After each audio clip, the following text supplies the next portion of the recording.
कोई जरूरी नहीं है कि दलित ही दलित के कल्याण की बात करे। राष्ट्रपिता महात्मा गांधी ने सबसे पहले छुआछूत पर प्रहार किया था। दलितों के हित की रक्षा करने वाला कोई व्यक्ति इस प्रदेश में लंबे समय के बाद आने का काम किया है, वो हम लोगों के नेता माननीय नीतीश कुमार हैं। पंचायती राज के चुनाव में जो लोग मुखिया के दरवाजे जाने से डरते थे, जो लोग सरपंच के दरवाजे जाने से डरते थे, वैसे लोगों को माननीय नेता ने 2007 में पंचायती राज व्यवस्था में आरक्षण देकर के मुखिया, सरपंच और जिला परिषद का अध्यक्ष बनाने का काम किया।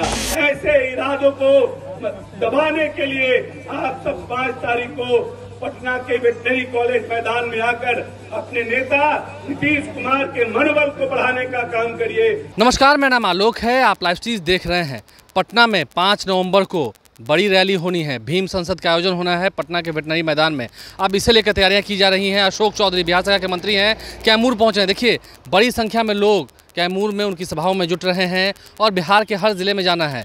दलितों को एकजुट करना है। 2024 चुनाव से पहले जेडीयू भी तैयारी कर रही है, कैसे सभी जाति धर्म के लोगों का वोट मिल सके, कैसे सभी का साथ मिल सके, जैसा कि पहले भी मिलता रहा है। बिहार में जाति आधारित गणना भी कराई गई है, जिसके बाद कई लोगों ने उस पर आपत्ति जताई। लेकिन दलितों के लिए, वंचितों के लिए, पिछड़े समाज के लिए, अति पिछड़ा समाज के लिए ये काफ़ी सही है।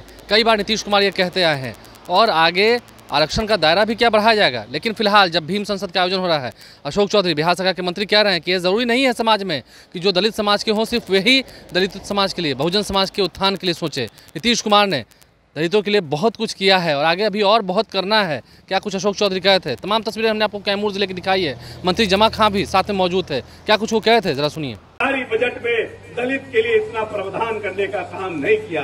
कोई जरूरी नहीं है कि दलित ही दलित के कल्याण की बात करे।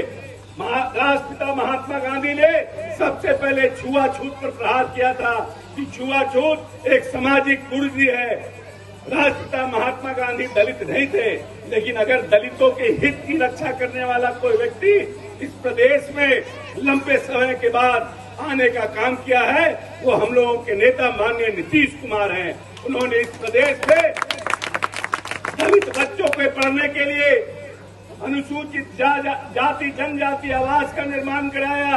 इस प्रदेश में अति पिछड़ों के लिए आवासीय विद्यालयों का निर्माण कराया और साथ साथ जो लोग कभी प्रमुख और मुखिया बनने का सपना देखते थे, इवन की उनके दरवाजे जाने से डरते थे, माननीय नेता ने 2007 में पंचायती राज के चुनाव में जो लोग मुखिया के दरवाजे जाने से डरते थे, जो लोग सरपंच के दरवाजे जाने से डरते थे कि पता नहीं हमको उतना सम्मान मिल पाएगा कि नहीं मिल पाएगा, वैसे लोगों को माननीय नेता ने 2007 में पंचायती राज व्यवस्था में आरक्षण देकर के मुखिया, सरपंच और जिला परिषद का अध्यक्ष बनाने का काम किया। और साथ साथ अति पिछड़ों के साथ साथ जो बड़ी आबादी महिलाओं की थी, लड़कियों की थी, उनको भी आरक्षित करने का काम किया और एक नई राजनीतिक पीढ़ी की शुरुआत की है।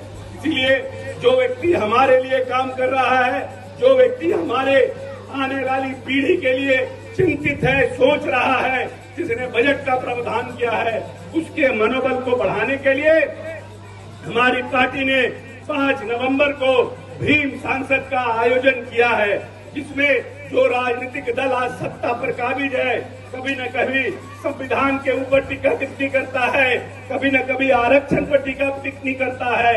अगर वो राजनीतिक दल भविष्य में और मजबूत होगा तो आने वाले समय में न सिर्फ संविधान को बदलने का काम करेगा, बल्कि आने वाले समय में जो हमें आरक्षण दिया गया है, उस आरक्षण को या तो कम करने का काम करेगा या उस आरक्षण को खत्म करने का काम करेगा।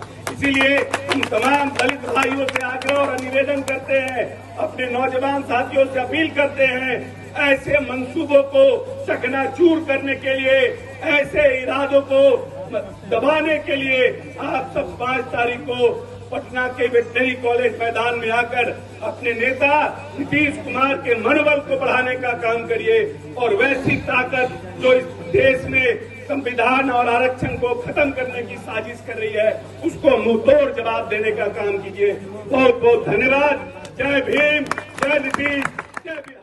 तो बिहार सरकार के मंत्री अशोक चौधरी ने क्या कुछ कहा है, क्या कुछ दावे किए हैं, लेकिन देखना होगा 5 नवंबर को पटना में लाखों की संख्या में लोग जुटेंगे। समझ सकते हैं आप, भीड़ बहुत होगी और वेटनरी मैदान में जब नीतीश कुमार पहुंचेंगे क्या कुछ तमाम जितने जेडीयू के नेता हैं वो कहेंगे। हमने आपको कैमूर की तस्वीर दिखाई है जहाँ पर अशोक चौधरी के साथ बिहार सरकार के मंत्री जमा खां मौजूद थे। इसके अलावा बिहार सरकार के मंत्री रत्नेश सदा हों, सुनील कुमार हों, सभी अपने अपने क्षेत्रों से बहुजनों को एकजुट करके पटना लाने की पूरी तैयारी में हैं। आप समझ सकते हैं 2024 चुनाव का आगाज़ हो रहा है धीरे धीरे। अमित शाह भी बिहार आ रहे हैं, नीतीश कुमार भी हुंकार भरेंगे। हमारे चैनल को सब्सक्राइब कर लें, साथ साथ फेसबुक पेज भी लाइक करें। धन्यवाद।